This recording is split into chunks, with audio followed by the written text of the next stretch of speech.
And hello everybody and welcome to Talk Sport on Global Television. I am Samuel Odi. Many thanks for joining on today's edition of the program. And still, exciting things always happens in the world of sports, and yesterday was no different. We saw exciting football being played locally, and Abia Warriors and the Edo Queens went head to head, and then the defending champions still say no, we are not going down for you, not today, not anytime soon. They clinched their victory in Umuahia yesterday, playing away from home, and then we saw Bendel Insurance holding off Kano Pillars to a goalless draw away from home as well. So there's just so many interesting things that happen, and then we're seeing that FIFA is saying they'll be paying a huge sum of amount of money in dollars to those that will be winning the World Club Cup this season. So I'll be bringing you up to date with all of that. We'll be having those conversations. Alex Iwobi, Olayina, and also we're making comments about the fact that the Super Eagles will still make it through to the World Cup, and then that is actually going to be a miracle, but we are hoping and seeing how that will happen based on the fact that they are looking very confident, given the fact that they still have 2 games in hand. We'll still have that conversation on why the Super Eagles have to wait till there's a situation like this before they will be able to try and make up for the losses that they've had during the time that they were supposed to just win games and then make it through to the World Cup without stressing so much. So we'll have all of those conversations today, and I won't be doing the talking alone today. I have a friend and a brother here in the studio with me who is a sport analyst, Olaiwaju Jesse, who will be joining me and to have all of this conversation. How are you? I'm fine. Good morning. It's good to be here again. Yeah, you look sharp after your morning workouts and all. It's good now. Yeah, so that's how we'll be starting from now. We'll be starting from the home base where we've seen the Edo Queens beat Abia Angels in Umuahia. Nigerian Women Football League champions Edo Queens defeated host Abia Angels 2-1 at the Umuahia Township Stadium. This happened yesterday afternoon. Edo Queens winger Osugwe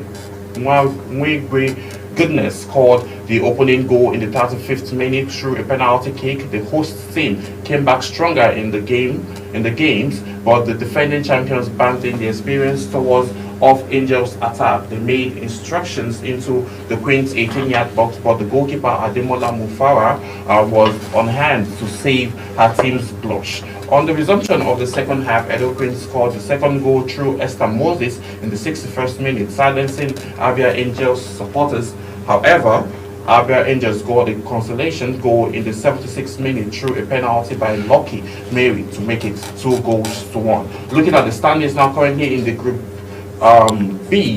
In the Group B, we can see Bayelsa Queens sitting with 24 points, Rivers Angels sitting with 23 points, Delta Queens sitting with 23 points, FC Robo Queens sitting with 19 points, and then Abia Angels sitting with 11 points at the number 5th position, Royal Queens FC sitting with number 10 points in the number 6th position, and Sunshine Queens FC with 7 points, and they have been relegated. All of this fight is just for them to make it to the top 6 and then go into the knockout rounds and advance to the CAF. But in Group C, where the Edo Queens are currently, they are sitting with 23 points, and then they are leading the pack of their group, just like Bayelsa United leading the pack of Group B. So that's basically how it's looking. But looking at the current standings now and looking at Nigerian football, women football, how do you can you say, looking at Azizat, the Charlotte, and the rest of them that came out from this league, how well are you saying that the Nigerian women's league is doing so far? Yeah, it's actually improving. There has been growth, like positive growth. So like there have been impressive talents coming out from the Nigeria Women League. Most of them are out in Europe. You understand? Clubs are coming to sign them. That shows how good they are and how interesting the league is right now. How more focus on the female football, not just men league. You understand? And the ladies are showing that they can do that, and there are more academics now in female academics in Nigeria, as well to Shola to have our own, and a lot of people. So a lot of players are coming up. from those leagues. You understand? This catch them young thing now is actually happening in the ladies' world too. So it's a good thing for football. It's a good thing for sports also for everybody. So and the league is interesting. And you see the Bayelsa Queens. They are all there. They're trying. So it's interesting. Yes, it's interesting. There's always been this rivalry going on between the Edo Queens and then the Bayelsa Queens. Yes. And this rivalry is something that's been going on for a very long time. But defending champions, Edo Queens, are still not backing down, leading their group with 23 points, and then Bayelsa Queens also leading their own group with 24 points. So we'll see how all of that happens, because at the end of the day, it's the fight to get to the top 6 and then battle it out to win the trophy and then go to CAF. Edo Queens are currently the defending champions, and then we'll say congratulations to them. Later today we'll be seeing other futures that will be coming up within the Nigerian Women's League, and also would advance on that. So let's talk a bit of Nigerian professional football, like that's talking about Nigerian Premier League, where Bendel Insurance holds Pillars to a goalless draw in Kano. Yes, Bendel Insurance FC of Benin played a goalless draw away to Kano Pillars on March the 31st of the Nigerian Premier League. Then it was a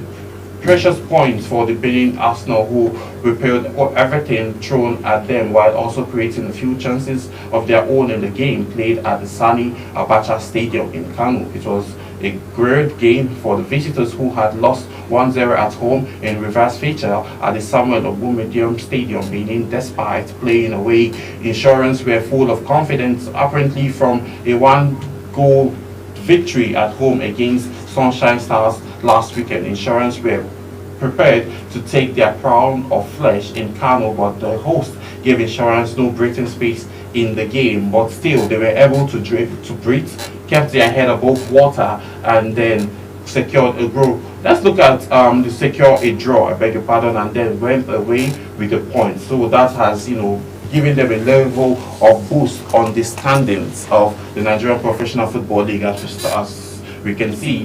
Basically, we still have Romeo Stars, who are sitting at number 1, but looking at Bendel Insurance now and looking at their current standings in the Premier League, how well can you say they are doing, having to play and hold Kano Pillars, former champions of the Nigerian Premier League, to a draw? Basically, looking at their form.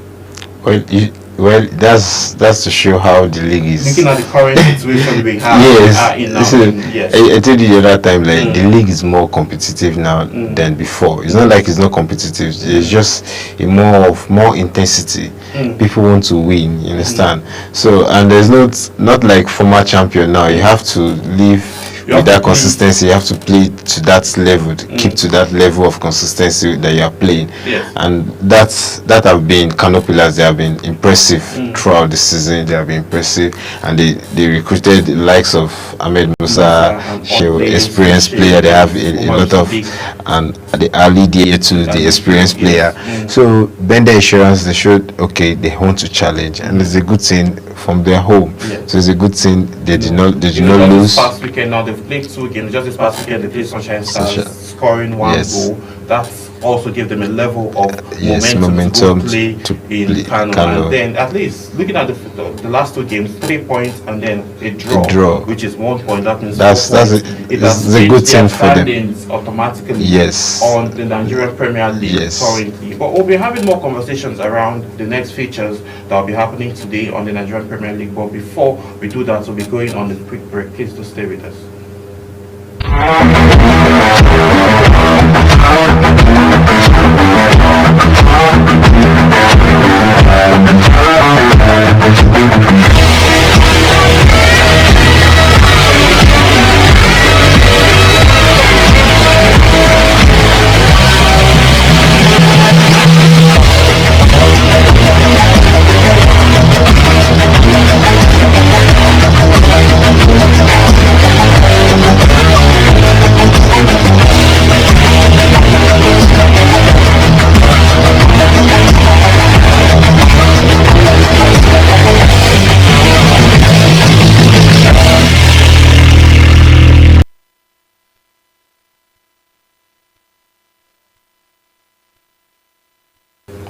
Yes, many thanks for staying with us. So we're having conversations around the standings, like we rightly mentioned earlier, based on the current state of the match and the competition. We'll be seeing as matches are being played, there will be always change. Now, let's take it from the top where we see Romeo Stars still sitting comfortably with 29 games played and 7 points. Rivers United also had a game yesterday where they've played their 31 games and then having 52 points. Now they've covered the gap with just now 5 points difference. Though later today, Romeo Stars will be playing. Abia Warriors still with their 50 points, sitting in the third position. Shooting Stars following suit with 46 points. Enugu Rangers sitting with 45 points in number 5 position. Ikorodu City with 45 points. Bendel Insurance also, the draw that they got repelled them above Kano Pillars with 45 points, and then Kano Pillars 44 points, Eyimba 43 points, and then Kwara United with 42 points. All of these guys, most of these teams have played. Rivers United has played 31 games, Abia Warriors 31 games, Bendel Insurance 31 games, Kano Pillars 31 games, and then Kwara United with 31 games. Looking at Romeo Stars now, they still have basically 2 games in hand. They'll be playing one later today. But let's look at the other standings where we have Bendel, Bayelsa United with 41 points, Niger Tornadoes with 40 points, Kelemi Warriors who were once in the top 10 have now dropped down to 40 points, Katsina United 39 points, Platoon United 38 points, Natural United we have 36 points, Heartland of Owerri has 35 points, and those in the relegations we have Akwa United, Sunshine Stars and Lobby Stars. So looking at the Stars now, we don't know why Stars are now in the bottom of the Premier League log. But going back to the earlier standings where we have the top 10. Now, Romeo Stars, they'll be having a feature later today, and then they have 2 games in hand, still sitting above with 5 points, quietly sitting. So how well do you think Romeo Stars will be able to do and then advance? Yeah, this is a good position for them now. They're in a good place after Rivers United lost their game, the last game. So now they have 2 games at hand, one in their home and one away. So that's a very good time to win. Now you win, you increase the points gap. As I said the other time, at least they have time to rest. They have settled down. Any other tactics you want to do, any other thing you want to do to win the games, I feel they have a lot of time to do that now. So now going to the games, I just expect today's game to be a win for them. They need to win to increase the gap. You know, they'll be playing at home today as they'll be facing Eyimba. Very tough game. It's going to be very tough. So that's why I say they need to win. They need to show they are the champion, and this game is a game for them to increase their gap. So it all boils down to how much they want it today, because they are home. So that's an advantage for them, and they have time to study Eyimba. And they have been impressive all through the season. So let's see how the game goes. It is a football game. You know, it's a football game. You can't say anything can happen. So anything can actually happen, because looking at Kelemi Warriors now, they'll be facing Shooting Stars later today by 3 p.m. And then Romeo Stars will be playing Eyimba. Kelemi Warriors have been in bad form. Yes, they've been in a very bad form of late. And Romeo Stars will be playing Eyimba at home by 4 p.m. Enugu Rangers, current defending champions, who are sitting in the number 5th position in the log, will be playing Plateau United with at 4 p.m. still, and also Akwa United will try to see if they will find themselves away from relegation. Then Ikorodu City and Katsina United, their match has been postponed, and that will be coming up hopefully by the weekend according to reports. It's going to be coming up by the weekend according to the board of directors of the Nigerian Professional Football League. So we'll see how all of that pans out, and then see the changes that would happen on the standings. That we'll see how. Let's see after today. After today, we'll see what the standings will look like at the end of the day. So moving away from Nigerian Professional Football League, under 20 AFCON now, there's a concern now. Flying Eagles face uncertainty as Ivory Coast pulls out of hosting. Nigeria's Flying Eagles have been thrown into uncertainty after shocking withdrawal of Ivory Coast as host of 2025 under 20 African Cup of Nations just 30 days before the tournament scheduled to take off. The decision announced by the Ivorian Football Federation has sent waves through African football, leaving Confederation of African Football scrambling to find an alternative venue for the continental showcase. Ivory Coast, which was only confirmed as host in December 2024, had secured its place in the tournament after literally and intentional failing to qualify. The nation had begun preparation under newly appointed head coach Yazun Zukar, but those plans have now collapsed following the government's directive. With the Ivorian national team automatically disqualified, the country could also face heavy sanctions from CAF, including potential exclusion from the next two Under-20 African Cup of Nations tournaments. This is not just nice. It's not nice at all, because the guys have been preparing, other teams have been preparing for this tournament, and this is the tournament you're supposed to play. And other countries have actually even tried to get this hosting team, South Africa made moves yes, before they award them the rights, the rights to go technically.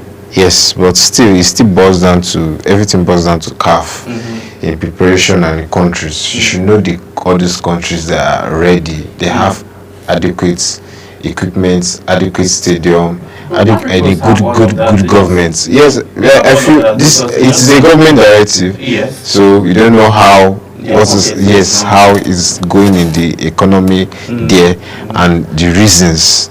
I feel the reasons are more internal than, you understand. But as a government, they want to keep it close.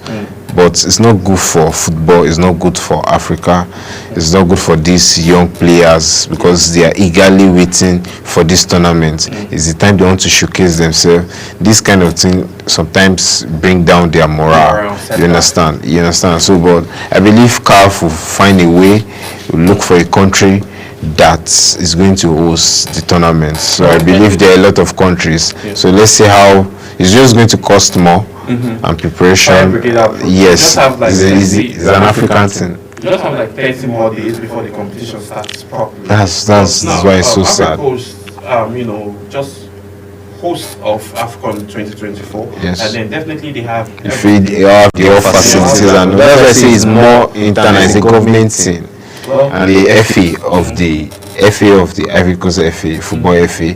So I feel that's a government thing, but now it's affecting other players, other countries. Consideration are things they're supposed to have been put in. That's why I said CAF too. CAF were supposed to put all this in place and like follow up. You will know how they are preparing, and you know there are some money they are supposed to have disbursed and all along. So, and when CAF say they're going to be sanctioned, so let's see how it's going to be, because we're going to hear from the angle of the Ivorians and the main reason why all of this happened. But let's talk about sanctions now. They might be banned for 2 consecutive seasons. Yes. So what does this mean now for the young lads coming out from? That's why I say it's the government. A lot of youths have been affected by government policy, not just in Ivory Coast, same in Nigeria and other African countries. Those policies and all don't suit the youths. You understand? A lot of setbacks for them. This is one of the setbacks, because they have been preparing for this tournament. So as the players in their own country, a lot of people have devoted their time, sacrificed a lot of things to be in camp, preparing for this tournament. You don't know what a lot of people have been through. It's not like the government are paying them for this. You understand? Even though they are paying them, it's not up to the sacrifice they are making for the country, making for themselves. So all those policies are meant to be lesser, are meant to favor the youths. But as you can see, it's still a government policy, and it's everywhere. Same in Nigeria.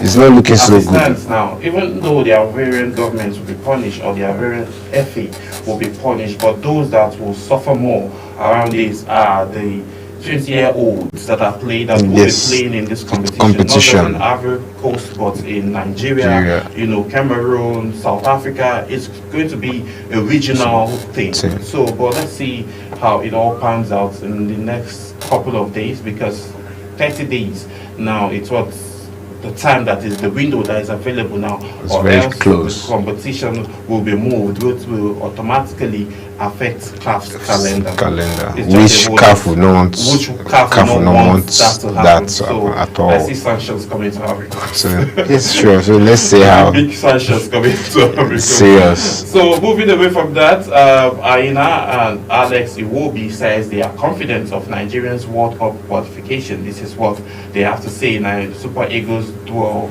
Olaina and Alex Iwobi have vowed to help Super Eagles Nigeria qualify for the 2026 World Cup that will be played in US, Canada, and Mexico. So expressing unwavering confidence despite the country's increasingly precarious position in the qualifying group after a 1-1 draw against Zimbabwe, the Super Eagles World Cup dream hang in balance following their disappointing draw to go in the Godswill Akpabio Stadium in Uyo, a result that has left Nigerian fourth in Group C, 6 points behind leaders South Africa. Aina, who plays for Nottingham Forest, took to social media with a resolute message writing, "We will make this WC, that's World Cup, you all should chill." His teammates Alex Iwobi, equally determined position, can't stay down. We will go again. We will make World Cup in the mighty name of Jesus. Amen. But we don't just need only prayers at this point now as we stand.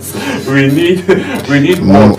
We need you guys to score goals. But looking at that one control, Jesse, what are your takes basically? You know, is it that the enthusiasm of the Super Eagles were dropped based on the fact that they didn't attack or they didn't play the same way they played against Rwanda? Well, they played. I should not say they played better against Zimbabwe, but did the game improve? You understand, the intensity of the game improved. They kept more of the ball on the ground. Tried to build up from both angles of the field, both in the midfield. We won't like the passes. If you watch the game, more of passes than the Rwanda game.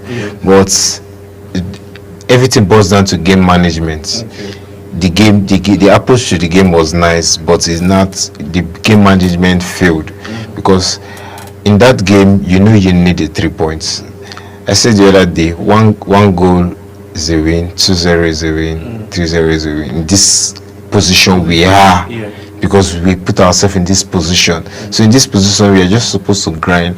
And how the game was going after the first half, the second half, how the game transpired, the attack, how Zimbabwe they came out all out. Nigeria, we actually played better in the second half, more attacking wise. You understand? We came out, but after we scored the goal, we are all like, okay, let's go for another goal. We are not supposed to be chasing the second goal. We are supposed Based to, on the time when they came in late. 74th You understand? Yes. So we are supposed. That's when game management is supposed to come in. If you are removing an attacker, you are bringing a defender, or you are bringing a midfielder that can come and mark. Because before the game, there are some passes that the Zimbabweans were throwing in. They caught us off guard, but thanks to Nwabali had the save. Calvin Bassett did some clearance and cover ups. So those kind of chances, you see that these Zimbabweans, they just need one chance. They don't need all the other chances to create goal or to score. And that's how they broke us, because when we scored, we were relaxed. We are not trying to look for another goal. We are supposed to keep that intensity of the game, keep that game, manage the game well. If you are bringing in a defender, or if it's a center back or is a second, we watch the game.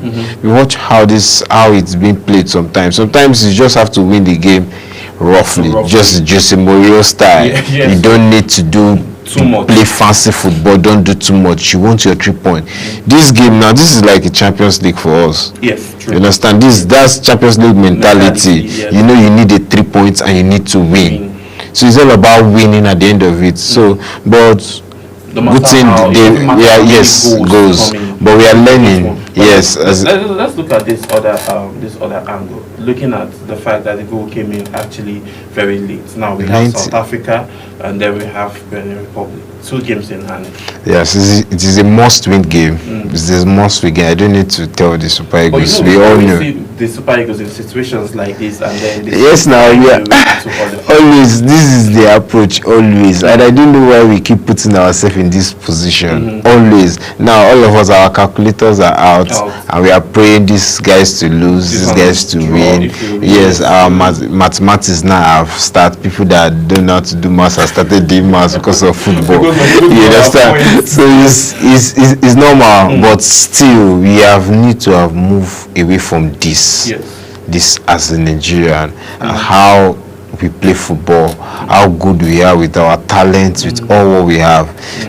But it still boils down to the FA, FA. because our coaches, imagine how many coaches we have before we got, I mean, in these qualifiers, Yes. this same qualifier, like 3 or 4 coaches yeah. took We us have- through this. We have Augustine, we have Phoenix. Raw started, Raw started. Pissarro, Zero. you understand? came in. So all those Austin how came. and everybody they were drawing those games. All those games they are like games they are trying to still find their rhythm when we need to win. You understand? Those are, they don't know the importance of those games. That's why we are in this position. I mean, how are we going to have 7 points in 6 games? That's so sad. You understand? So we need to do more. So and the players are say confidently they are going to qualify.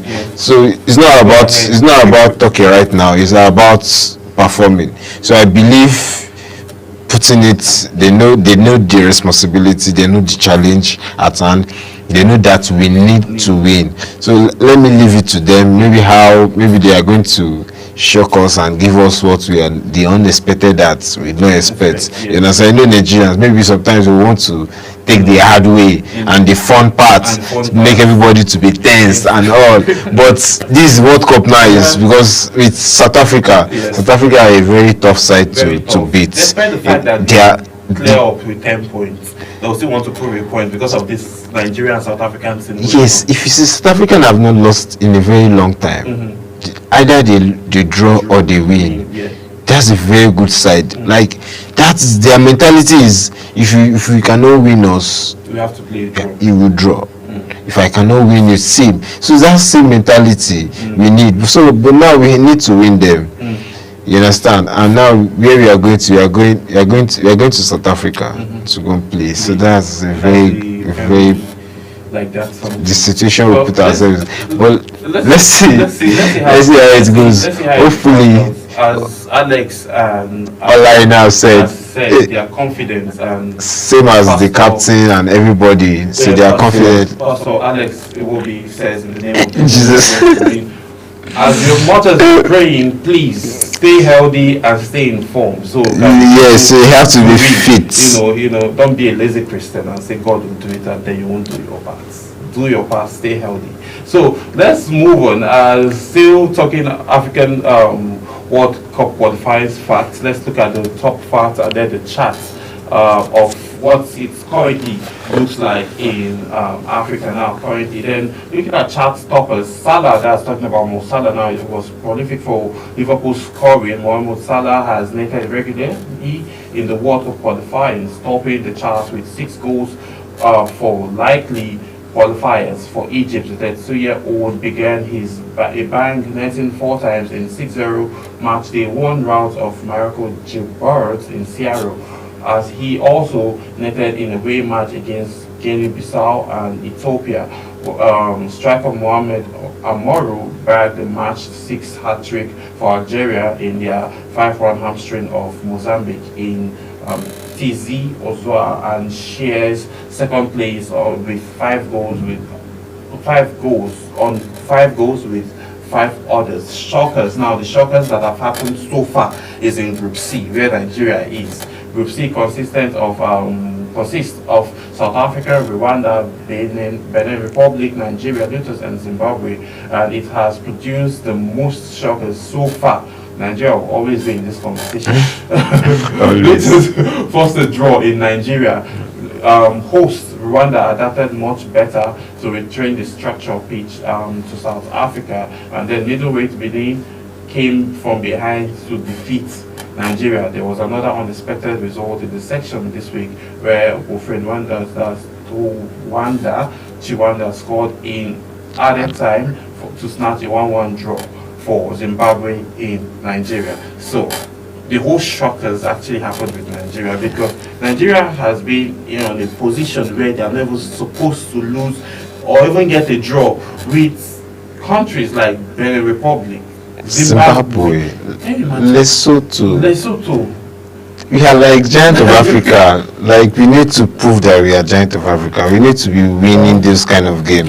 Those are the kind of games we need to improve our FIFA ranking. Because once you win this game, increase your points in the FIFA ranking, either draw. So all those kind of games is affecting our ranking also in Africa, affecting it in the world side. At the end of the day, it doesn't matter what these players go to Europe to do. If you can come back home and win matches, reciprocate those things on those higher levels, there is no thing like your own. Maybe you might have your own personal statistics that is going to look good for you, for any team that would want to get you. But at the long run, it still boils down to the fact that when you are in that mix with the Super Eagles wearing that jersey, your ranking is not what it's supposed to be. So they need to do more. That's to give them chance to win other international trophies. You understand? Because your country, you have to perform better in your country, same as in your club.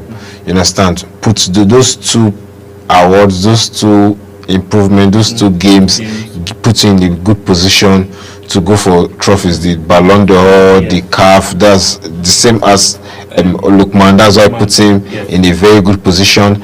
After the AFCON, same as the final, the Europa final that he scored the hat-trick. So those kind of those things, yes, that's why he became the African best, because he has trophies to show and he goes and all. You understand? So we need to, our players still need to put those things in consideration in helping them. That's why they talk down at African players in the Ballon d'Or conversation. Not that we are not scoring. We have players that are scoring 20 goals, 25 goals, 30 goals in Africa.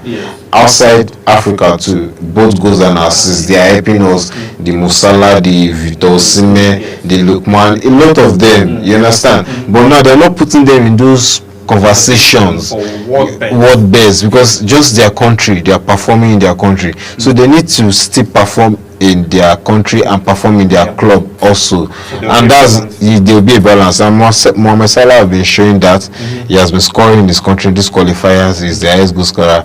Those kind of games to put you in the position in the calendar year. If you want to calculate goals, you have more goals. So no game, every game, they should take every game with the same approach they take in their club, the same approach they should take in the country too, because everything help is statistics. Everything in football is all about statistics and facts. So those things affect everything. So that is the idea I want our players to put. They should inculcate. They should know that every tournament means a lot. Put the same aggression, the same energy you put in your club, the same football, the same idea. Because you see them, what they play in their football clubs, not what they come and play in the country. You understand? But well, we believe this is a new system, this is a new coach, this is a new regime. Let's let it work out, because I believe we need to be in World Cup. But like this now, we are on limbo now. God help us. So let's continue. Let God help us. With the star qualities that we have, we shouldn't be. No, we need to be topping the table. Like Israel Adesanya would always say, it is what it is. It is what it is. All right, let's move on. Where FIFA announces $125 million prize for Club World Cup winners. With the trend going on in Nigeria now, the next statement you will hear is Odogu, please. FIFA, please. The team that wins this year's expanded Club World Cup in the United States can earn up to $125 million US dollars in prize money. Federation International, the Football Association President Gianni Infantino announced this in a statement, says that the total prize money for the tournament will take place from June 14th to July 13th is $1 billion. With the current trend again, you will hear the weekly. FIFA has now shared how money will be divided among 32 participant teams. Each team will receive a share of $525 million set aside for participation. Wow. Another $475 million will be given out based on how well team performs in the competition. That's great. The winning team, after playing 7 matches, could take home a maximum $125 million, including extra bonuses. No wonder people are having conversations between football money and music money.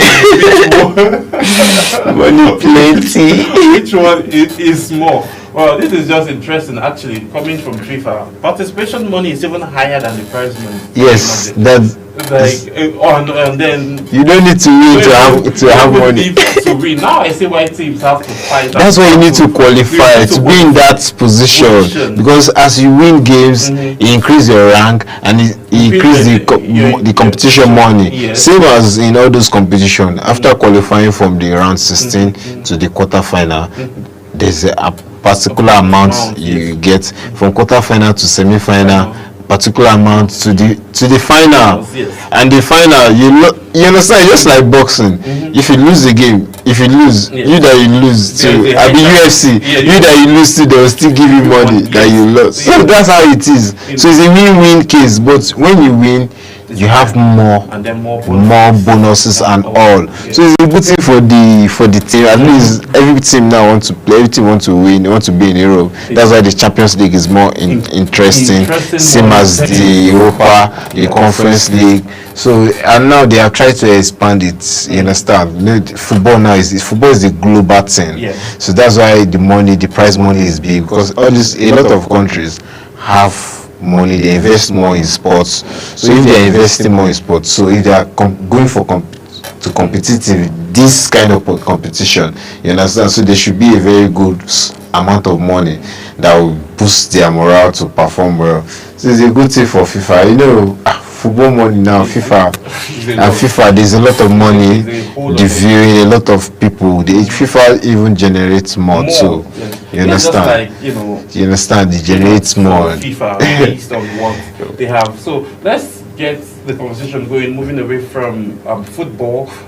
68 nominees for Fight Gist Media Awards, which will be kickstarting on the 31st of March. Actually, it's an award ceremony that will be happening where the Nigerian boxing community will gather on the 31st of March for the Fight Gist Media Boxing Award, with 68 nominees competing across 11 different categories that celebrates the sport's top performance in 2024. The awards will honor boxers, coaches, and promotions that have made significant contributions to Nigerian boxing throughout the year, showcasing depth and talent in the national boxing scene. While nominees span multiple categories, several boxers and personalities have already begun confirmation for special recognition. This include Remy George, Harry D. Onyeka,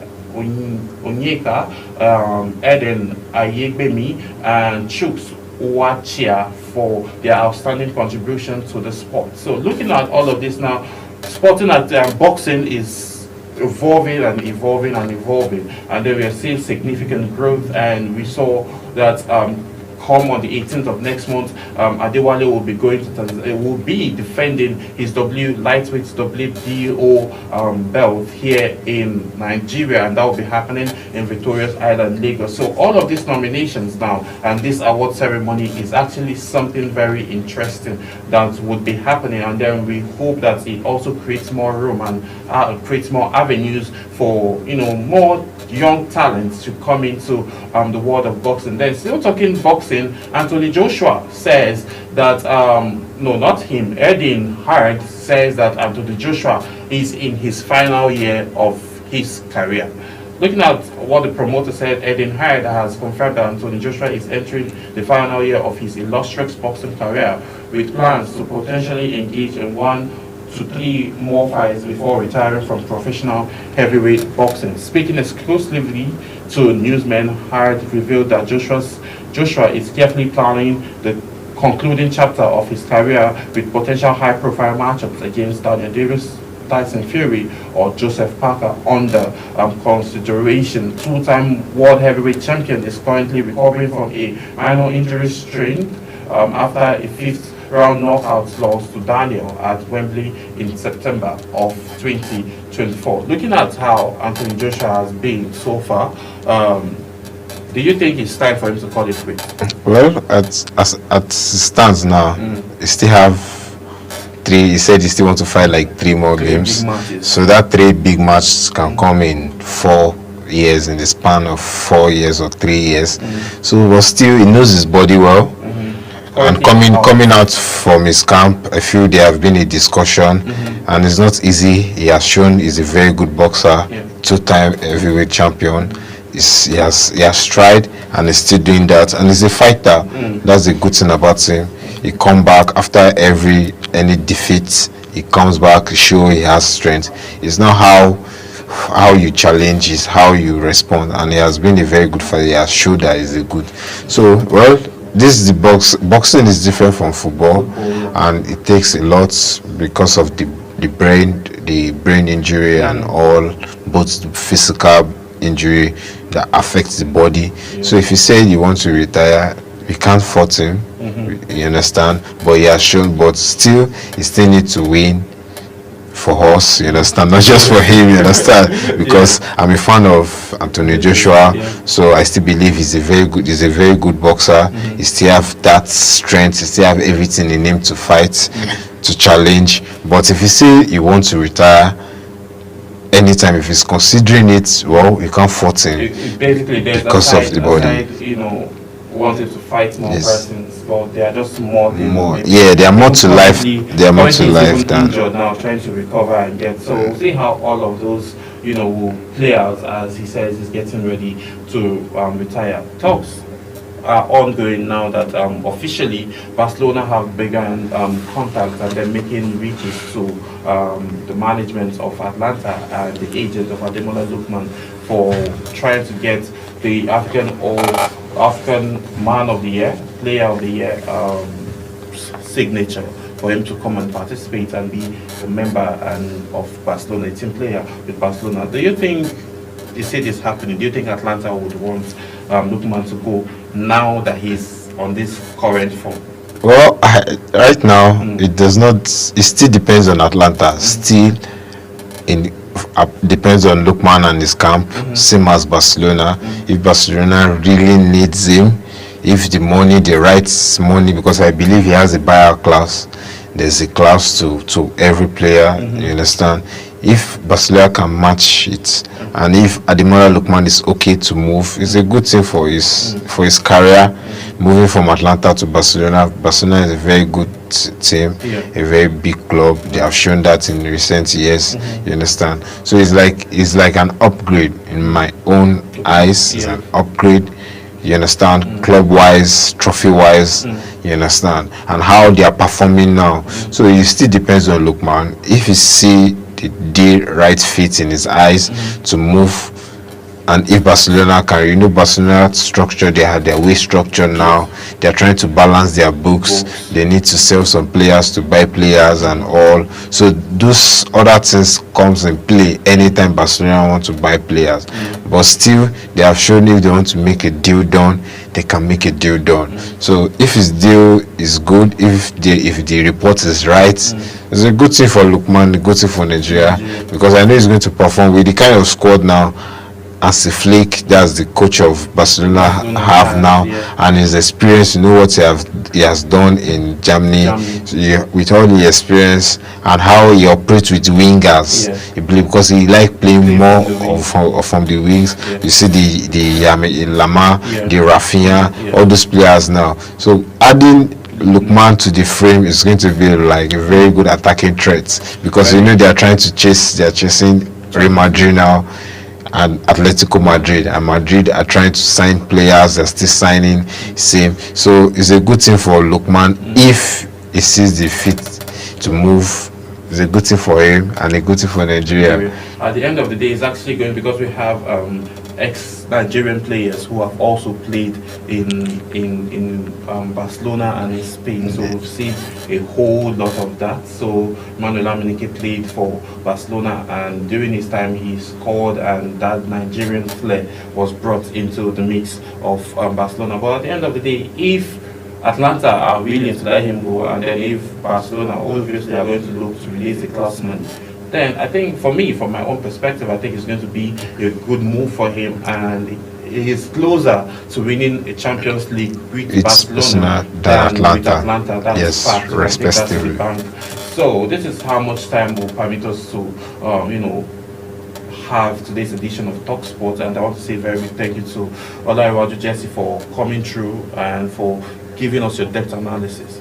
It's good to be here. It's good to talk sports anytime. Yes, so this is always that, and that's that on today's edition of Talk Sports. My name is Samuel Odi. I will see you again as we talk more sports. Bye for now.